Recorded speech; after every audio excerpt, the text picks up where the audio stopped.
we are living in epic times. It's like incredible what's going on in the world. And so I want to get a little deep. I want to talk with you all about how does end time prophecy, Israel's war with Iran, the US strikes on their nuclear site, and this week's Torah Portion connect. So we're going to get a little deep, but there's a really practical application, and I believe something that's going to be a real encouragement that we need to remember in the days in which we're living in, where we're seeing prophecy fulfilled before our eyes. It's like what the Bible said, these things are sealed unto the end. And I believe we're literally in a season of unsealing, and we're called to live with the times and the seasons. And part of what it means to live with the times and the seasons is to understand what God is doing on the biblical prophetic calendar and the biblical holidays that point to that. But the times also relate to the weekly Torah portion, because inevitably they speak to what's going on in history in a very timely way. And Jewish people, as you know, have been reading the 5 books of Moses for thousands of years. They've broken it up into smaller portions. This is the original Bible reading program of Yeshua and the disciples. And we have something called the Torah Portion Guide, which is our free resource on the weekly Torah portion. It's really great, written from a Messianic perspective, take you deeper if you're not signed up for that. But this week's Torah portion is Numbers 22:2 through Numbers 25:9. In Hebrew, this Torah portion is called Balak, and named after the Moabite king who's at the center of this week's Torah portion, who actually hires the prophet Balaam. You guys remember the story with Balaam's donkey, the original Shrek, the inspiration for Shrek, to curse Israel.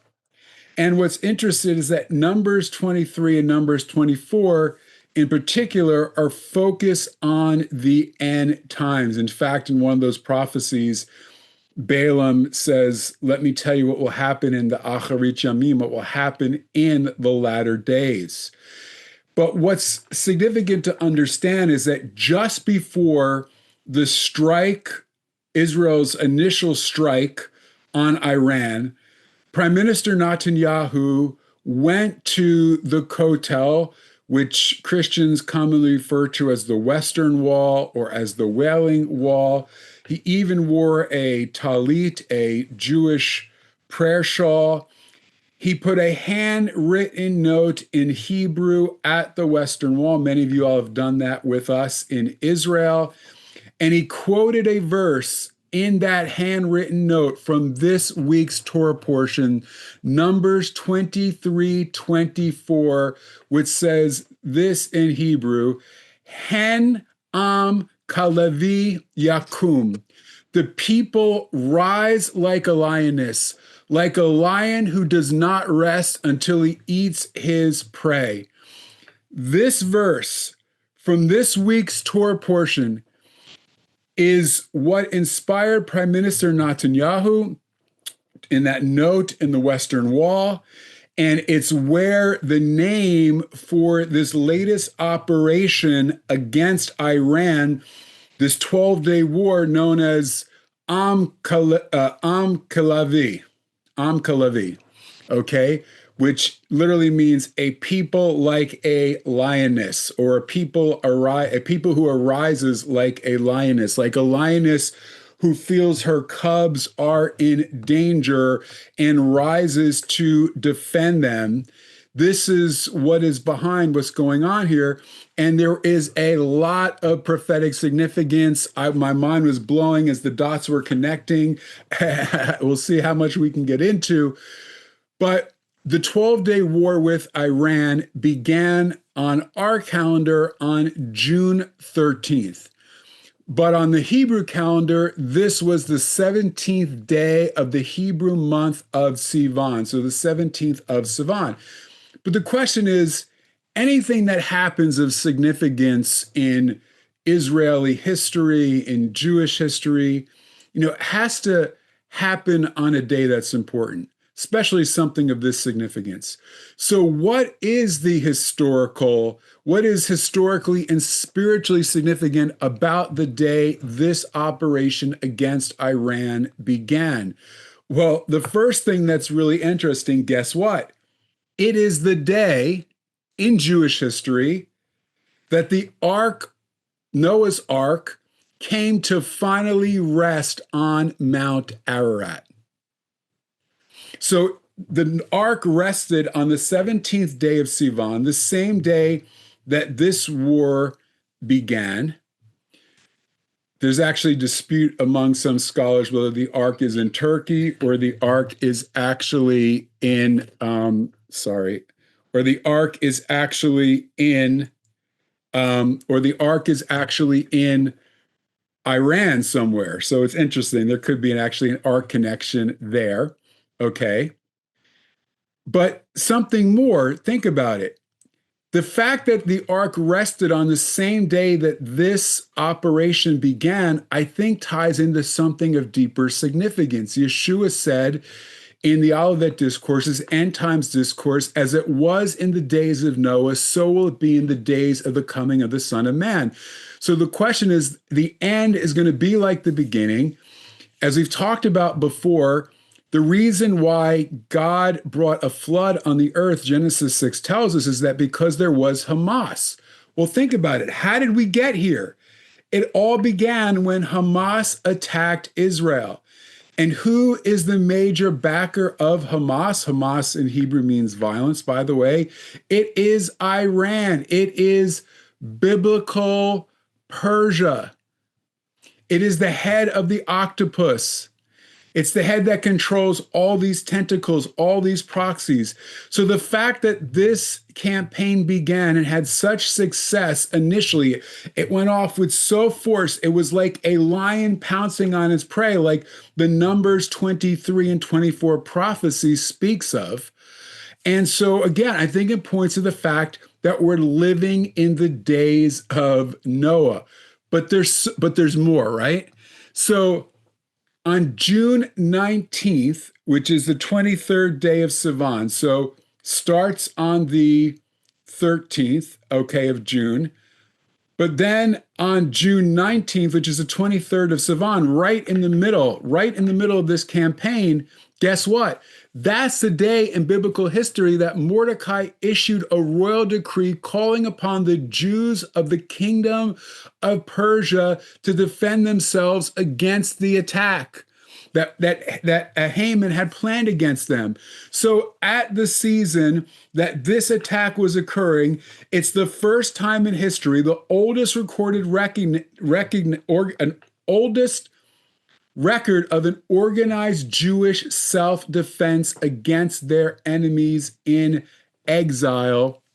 And so, of course, they attack Persia, Iran, the same place where Mordecai defended himself against Haman and the Persians who wanted to kill him. I don't think this is a coincidence.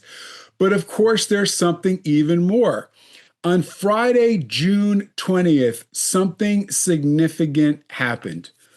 So we know that Jewish people read through the 5 books of Moses, known as the Torah, over the course of a year today.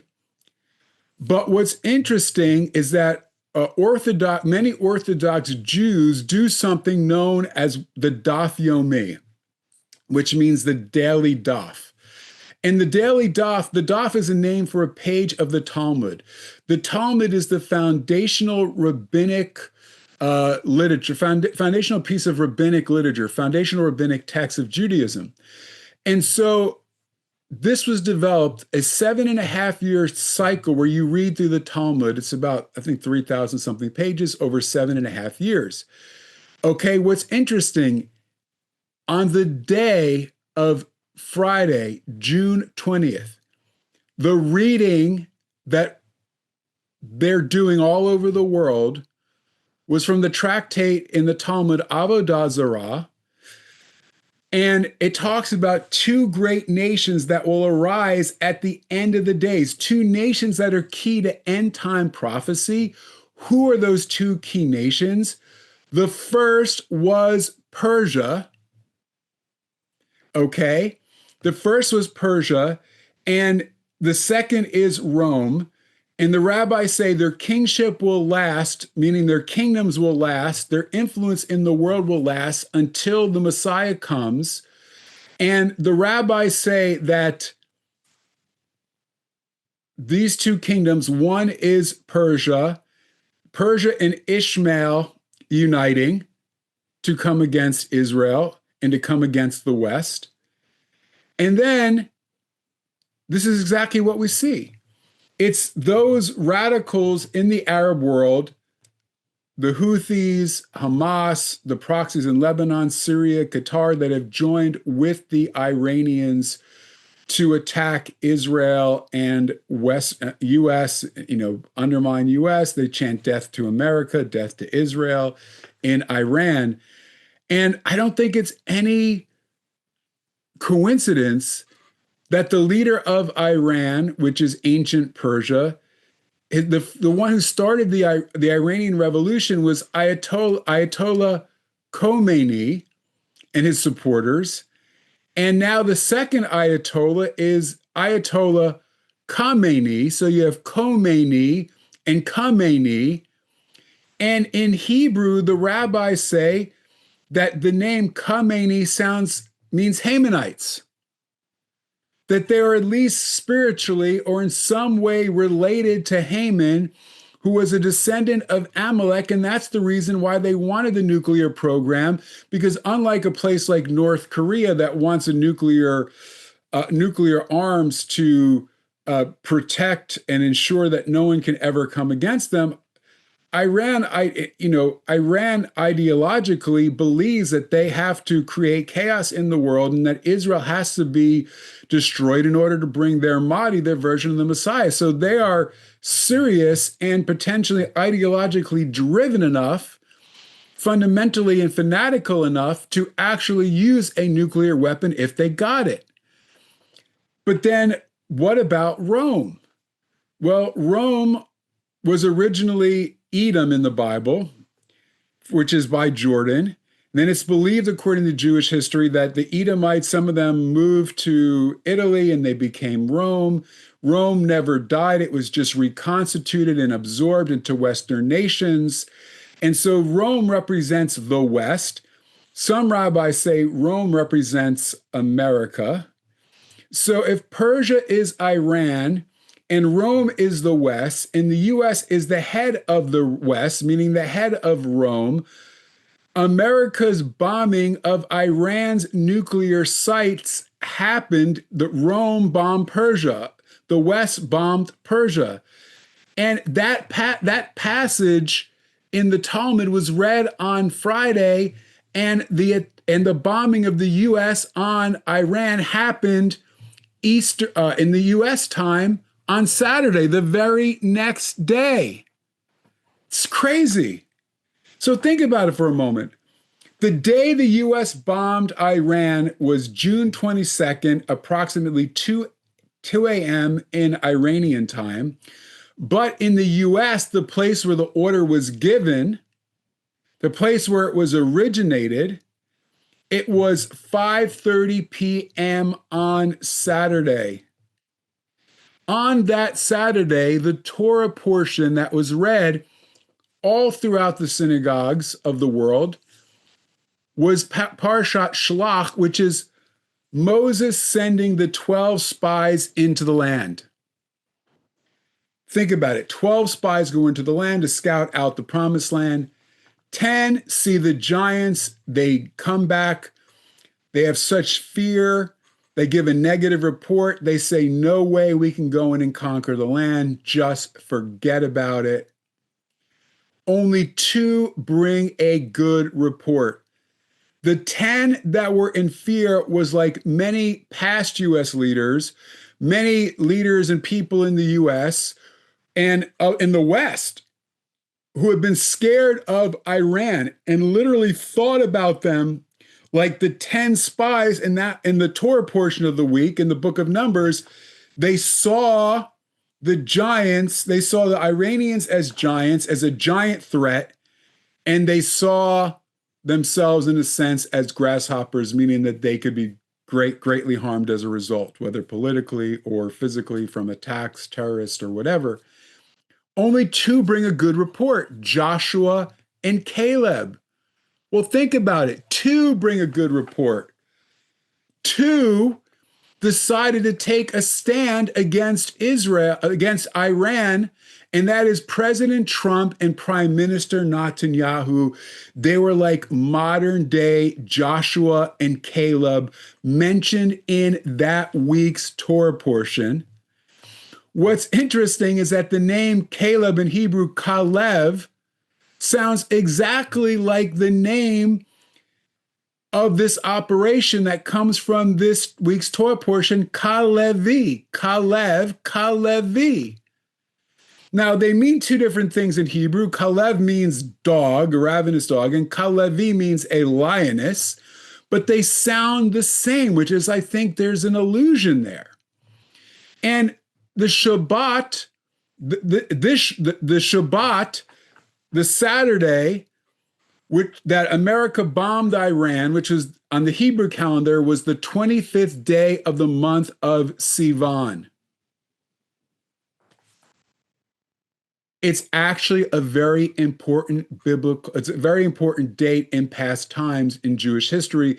It actually was considered in the past a minor Jewish holiday in a book that talked about all of the great deliverances that God had done for Israel. And because of the great deliverances on those days, there were minor holidays on which you were not allowed to fast or mourn. Included in that list was Hanukkah and Purim, which ties to the book of Esther. Okay, so significant.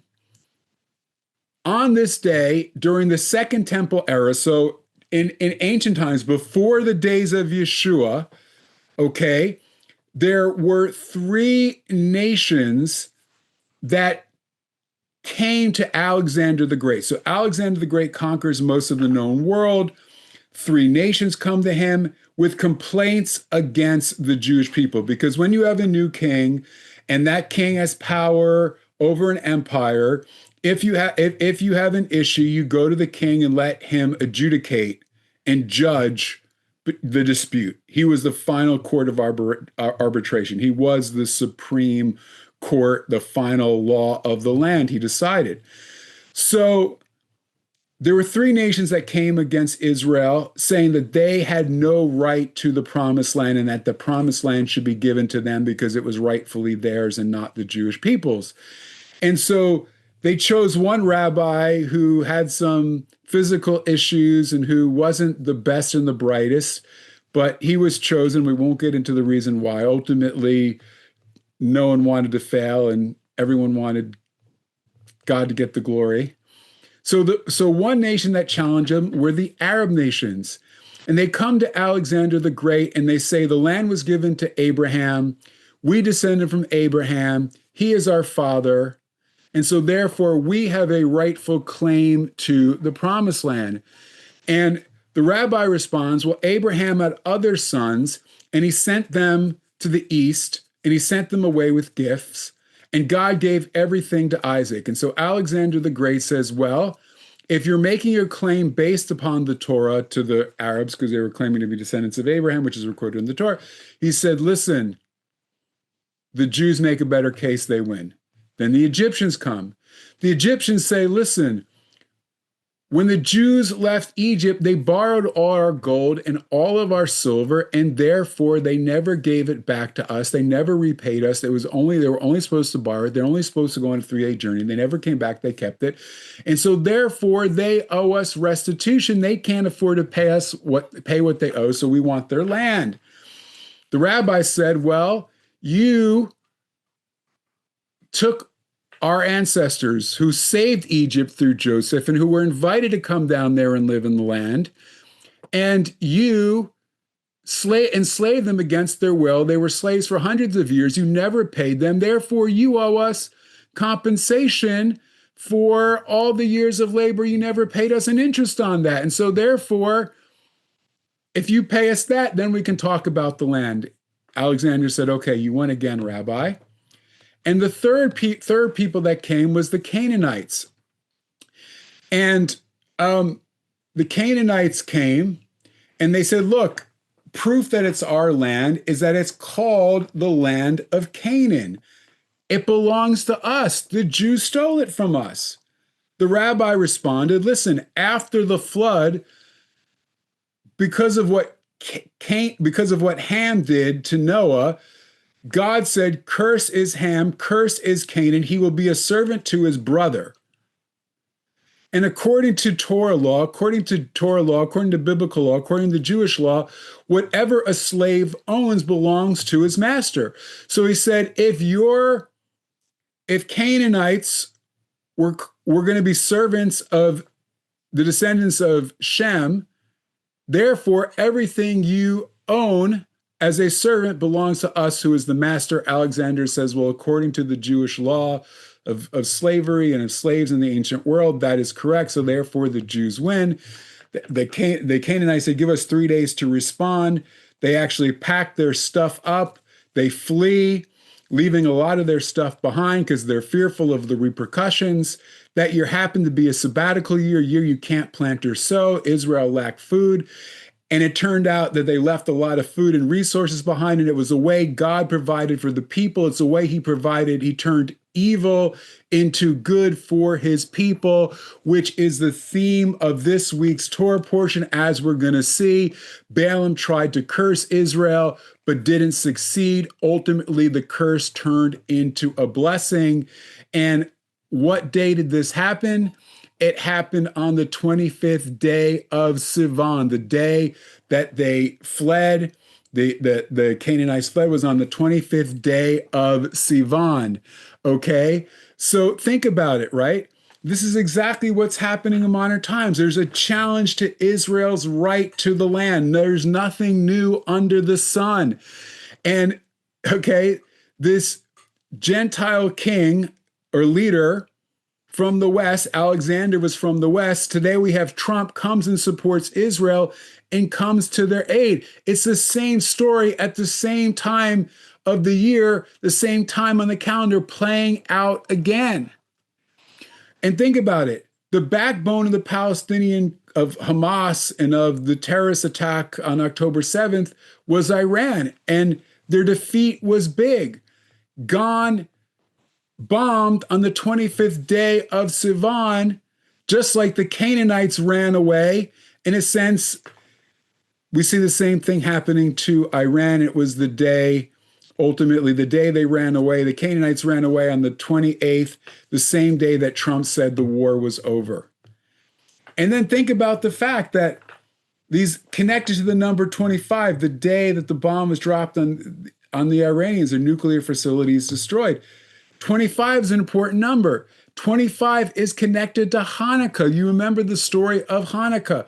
Hanukkah is the story of this wicked king Antiochus from Syria, who is actually you can say not a direct descendant, but he came about as a result of Alexander the Great's empire breaking up. So it ties back directly to the story that we just told of Alexander the Great on the 25. The story of Hanukkah is the Jewish people fighting against this wicked king who outlaws the Torah, who goes into the Holy of Holies and sets up an idol and commits an abomination of desolation. It was the day the Jews recaptured the temple and restored the worship, rededicated the temple to God. 25. And again, their modern enemy, 25, on the 25th day. God delivers them, in a sense, the big final hammer on Iran. 25 is the numerical value of the Hebrew word trust, boteach in Hebrew. 25 is the numerical value. 25 symbolizes the Aaronic benediction. Why? Because the Aaronic benediction begins like this. Thus you are to bless the children of Israel, saying, may Adonai bless you and keep you. The word thus is the Hebrew word ko, which equals 25. So the Aaronic benediction begins at 25. So those who trust in God, 25, they will find 25, his protection. And this all connects to Operation Rising Lion because this miracle was on the level of Hanukkah. Israel's leadership trusted God. This is maybe one of the first times I don't ever remember another prime minister before a war going and praying to God, and after having success, going back to the Western Wall and thanking God, leaving another note tied back to the lion, which we won't get into in this week's Torah portion. Okay. Israel's leadership trusted God, like the Maccabees did. Hey guys, someone's talking. Please. Okay. So Israel's leadership trusted God. And what happened? He protected them. And America trusted God. Not one Israeli or American soldier was killed in the operation. Israel estimated that 500 minimum, maybe thousands of Israelis would die in retaliatory attacks by Iranian missiles. Well, guess what? Only 5.6% of that actually occurred. Yes, horrific that anyone had to die on either side, but that was the price of ending nuclear aggression and potentially something that could have been a genocide. It was a miracle, yes. 25 means and in his goodness in Hebrew, 25 with joy, 25 with praise. So we see that Israel trusted God like they trusted God on Hanukkah to fight against their enemies. God protected them. The Aaronic benediction, he demonstrated his goodness 25, and it led to Israel celebrating with joy 25 and praise 25. Even religious Jews who tend not to celebrate Israel's secular military are celebrating.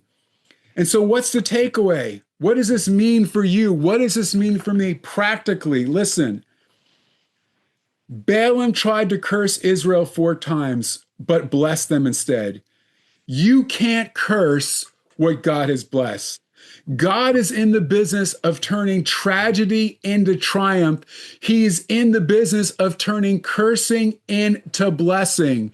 And this all began on October 7th, one of the worst days in Jewish history. But look what God did. Israel and the world lived in fear, held hostage by the Iranians and their proxies. But what turned out as tragedy, now Hamas has been defeated, basically. Hezbollah's army has been defeated. They're a proxy of Iran. They're fighting for their survival. Syria has fallen. The Houthis are weakened. More nations are interested in joining the Abraham Accords. Iranians' nuclear program was destroyed. What they meant for evil, God meant for good. And ultimately, no weapon that is formed against us will prosper. What God did in the days of Balaam, turning the cursing into blessing, for Balaam is Balaam's Hebrew name, what God did for Israel in this day and this time is exactly what he wants to do to you. No one can curse what God has blessed. You are called blessed. You are called chosen. God is with you. God is for you. God will fight your battles. You don't need to fear. And this should give us great hope because God is on the throne. He's still in the business of doing miracles. His hand is still guiding history. Prophecies are coming to pass. Every detail is his hand can be seen as fingerprints on every detail of everything that happens. This is absolutely amazing. We don't need to fear what is going on in the world. It can look scary. It can look crazy, but guess what? We don't need to fear. God is near. He knows the beginning from the end. And like a lion, he will arise to defend us and protect us because he is the lion from the tribe of Judah, Yeshua, our Messiah. And therefore, we need to trust him. We need to praise him. 25, we need to have joy even in the midst of everything that is going on in the world. Listen, all this is setting it up. All of this is a sneak preview of the ultimate coming attraction. Numbers 24, I don't have time to get into it, but actually predicts the war of Gog and Magog. and talks about it there. So the same passage in which this operation is connected to, because all of this is ultimately setting the scene and preparing the way for the war of Gog and Magog, because Ezekiel tells us, where we read about it for the first time, there has to be this peace before that attack of Gog and Magog comes. I believe what's interesting is if you go back and listen to my Rosh Hashanah message, right, the word for trust or security is connected to this year. One of the variations equals 85. And I said, if you go back and listen to the message, I said, Israel is going to find security this year like they've never found it before. That is exactly what's happening. There's going to be this great security that is coming to Israel, a greater peace with the neighbors. Unfortunately, it's only going to be temporary, but it is prophetic. It has to happen to set up the final end time prophecies to be fulfilled. So, friends, what the world might see for evil, which might in the natural be not good, ultimately is going to lead to the good, because the ultimate good is the coming of Messiah, the restoration of all things, the establishment of the kingdom. He will wipe every tear from his eyes. And I want to encourage you, be like the two, not like the 10.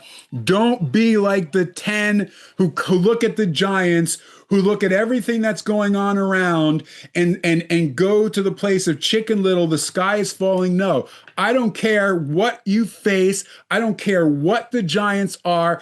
I don't care what the odds are stacked against you. God always wins. And in him, you have the victory. And so, hazak, hazak, hazak, be strong and be courageous in this time and season. And let's stand for Yeshua. Let's stand for God's promises to God's people. Doesn't mean we always have to agree with Israel and politically and militarily what it does, but it means we stand against the haters who say Israel has no right to their land, that they should be kicked out and removed. No, God made a promise. He's faithful to fulfill it. And the miracle of what just happened is further proof that this is of God and not of man. And so I hope that encourages you. I will stop there. But I hope you see how important the weekly Torah portion is. To read it, to understand it, to dive in it, to connect the old and the new, to understand that the Torah is still spiritually and prophetically important today as it has ever been. And so again, if you don't get the weekly Torah portion guide, our weekly Torah portion guide, make sure you sign up for it. We'll put the link so you can connect if you haven't. And that's why we do fusion tribes. That's why we do these small group studies. That's why we've been in the book of Genesis, because this is the foundation. The book of Genesis is the foundation for everything that is to come. And so it's so important that we understand it. So I hope that's a blessing. I know it's a lot to take in. Forgive me, I can't help myself, but there you go. Abba Father, thank you for everyone here. I just want to bless all of my friends. I am so grateful for each and every single one of them. I just speak life over them. I speak blessing over them. I just want to ask God, whatever challenges they are facing, whatever attacks they are experiencing, spiritually, physically, relationally, financially, emotionally, I pray, God, whoever's trying to come against them, like Balak, the king of Moab, who came against Israel, who tried to curse and attack Israel, but you turned it into a blessing. I pray that this would be a season of turnaround, that this would be a season of from tragedy to triumph. I just want to pray, God, that you would work it all together for good, that you would give us hope, that you would give us strength, that you would give us the courage to be witnesses for you, to stand for the Lord and his anointed one, even as the world takes its stand against the Lord and against his anointed one. You sit in the heavens and you laugh. And because you know that your plans cannot be foiled, but will be fulfilled. And I pray, God, for the fulfillment of every promise in the life of everyone here. Be with them, encourage them, build them up, strengthen them, use them to impact lives. I bless them now in the name of Yeshua. I just bless them now, Lord, with courage and strength. Lo ira. They will not be afraid, but they will have courage. I pray your shalom over them. In the name of Yeshua, our Messiah. Amen.